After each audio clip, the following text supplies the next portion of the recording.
Di jantung kota, berdiri sebuah gereja megah, sebuah monumen iman yang berkilauan. Lantai marmernya memantulkan cahaya dari jendela-jendela patri raksasa. Karpet tebalnya meredam setiap langkah, dan alunan orkestra paduan suara seolah mengangkat doa langsung ke surga. Bakti sosialnya selalu jadi sorotan, dicap sebagai perwujudan kasih yang tak terbatas. Tapi di tengah kemegahan ini, sebuah pertanyaan tersembunyi. Seberapa tulus kasih yang ditampilkan? Setiap sore ketika matahari mulai condong ke barat, seorang lelaki tua muncul di gerbang gereja. Pakaiannya lusuh, sepatunya robek, wajahnya lelah. Ia tidak pernah meminta banyak. Kadang sesuap nasi, kadang seteguk air, kadang hanya tumpangan untuk beberapa blok jalan, atau sekadar teman bicara saat tubuhnya terasa sakit. Ia tak pernah menyebutkan namanya, tapi senyumnya yang lesu selalu menyejukkan, terutama bagi mereka yang mau berhenti sejenak.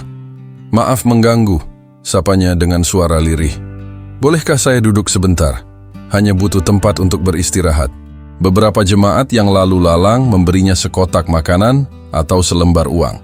Namun, lebih banyak yang mempercepat langkah, mengalihkan pandangan, atau bergumam, "Maaf, ini bukan bagian dari program gereja hari ini," seolah kebaikan harus terjadwal dan terorganisir. "Saya bisa memberimu makan," kata seorang wanita, "tapi kamu harus menunggu program resmi kami." Lelaki tua itu hanya tersenyum. "Terima kasih." Bahkan sebuah kata yang ramah pun bisa menghilangkan lapar lebih dari makanan. Ia menerima apapun yang diberikan tanpa menuntut lebih. Kehadirannya yang hening mulai menjadi cermin bagi jemaat. Di antara keramaian, 3 orang merasakan gejolak batin. Seorang pelayan altar muda, seorang tamu asing yang baru pertama kali berkunjung, dan seorang pemuda yang baru bergabung dengan komunitas. Mereka bertanya pada diri sendiri, apakah tindakan memberi mereka didasari oleh kasih tulus? Atau hanya formalitas untuk menjaga citra gereja yang peduli? Apakah mereka benar-benar melihat Tuhan dalam diri orang miskin ini? Atau hanya melihat masalah yang mengganggu keteraturan? Suatu malam, gereja mengadakan malam doa khusus. Suasananya khusyuk. Aula dipenuhi jemaat yang berdoa dengan syahdu. Sebelum ibadah dimulai, lelaki tua itu muncul lagi. Kali ini, ia tidak meminta apapun. Ia hanya ingin duduk di dekat pintu samping, mendengarkan lantunan doa dari kejauhan.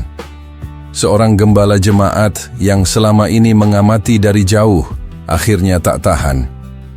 Ia mendekati lelaki tua itu dan berbisik, "Bapak siapa sebenarnya? Mengapa Bapak selalu di sini?" Lelaki tua itu perlahan menutup matanya, dan dengan suara yang nyaris tak terdengar, ia menjawab, "Aku lapar, dan kalian memberiku makan. Aku haus, dan kalian memberiku minum. Aku orang asing, telanjang, sakit, dan terasing. Jika kalian menolong salah satu dari saudaraku yang paling hina ini, kalian telah menolongku." Kata-kata itu, yang diambil langsung dari kitab suci, menggema di hati sang gembala. Kata-kata yang sama yang sering mereka baca dan khotbahkan di mimbar emas itu. Saat paduan suara mulai menyanyikan lagu pembuka yang megah, suasana di dalam aula terasa tegang. Beberapa jemaat yang mendengar percakapan itu merasakan getaran di sanubari mereka. Musik yang indah terasa hampa, doa yang terucap terasa kosong. Beban di dada mereka tak tertahankan. Tiba-tiba, seorang pemuda bangkit dari kursinya. Ia berjalan ke pintu, meraih tangan lelaki tua itu, dan menuntunnya masuk. "Mari, Pak, di dalam sini hangat," katanya lembut. Satu persatu, jemaat lain mengikuti. Ada yang membawakan makanan hangat dari dapur, ada yang menyodorkan segelas minuman, ada yang menawarkan kursi terbaik di barisan depan. Namun tidak semua orang setuju. Beberapa staf gereja dengan sigap memindahkan kursi lelaki itu ke sudut yang tidak terlalu mencolok. Agar tidak mengganggu keteraturan ibadah, bisik mereka, menenangkan diri bahwa ketertiban adalah bagian dari kekudusan. Mereka memilih untuk menjaga ritme acara daripada merangkul kehadiran tak terduga itu. Di tengah keheningan momen refleksi, sebuah suara narasi batin seolah berbicara kepada semua yang hadir. Kitab suci bisa ditafsirkan secara kaku dan legalistik, hanya sebagai aturan yang harus dipatuhi. Namun, inti dari ajaran kasih adalah tindakan nyata. Memberi makan yang lapar, memberi tumpangan pada orang asing, memberi pakaian bagi yang telanjang, dan mengunjungi mereka yang sakit dan kesepian. Itulah ibadah yang sesungguhnya. Malam itu mengubah segalanya. Kemegahan gereja terasa berbeda. Bukan lagi sekadar bangunan, tapi sebuah komunitas yang dipaksa bercermin. Minggu berikutnya, gereja mengadakan sesi perenungan bersama. Bukan untuk saling menyalahkan, tapi untuk berbagi cerita. Mereka berbagi pengalaman tentang memberi, tentang meluangkan waktu, dan tentang menumbuhkan kembali empati yang terkikis oleh rutinitas. Mereka akhirnya sadar, kemewahan ibadah dan gemerlap acara amal tidak otomatis menandakan iman yang hidup.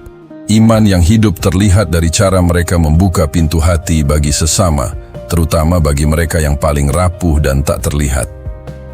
Beberapa bulan kemudian, gereja itu bertransformasi. Sebuah sudut bangunan yang dulunya kosong, diubah menjadi ruang komunitas yang inklusif.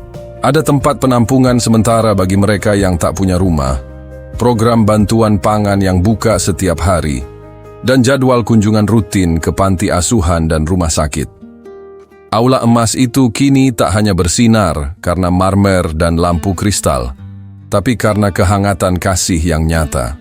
Kisah ini mengingatkan kita bahwa iman tidak dinilai dari megahnya gedung, melainkan dari seberapa lapang hati kita untuk menampung Tuhan yang hadir dalam wujud orang-orang miskin dan terpinggirkan di sekitar kita.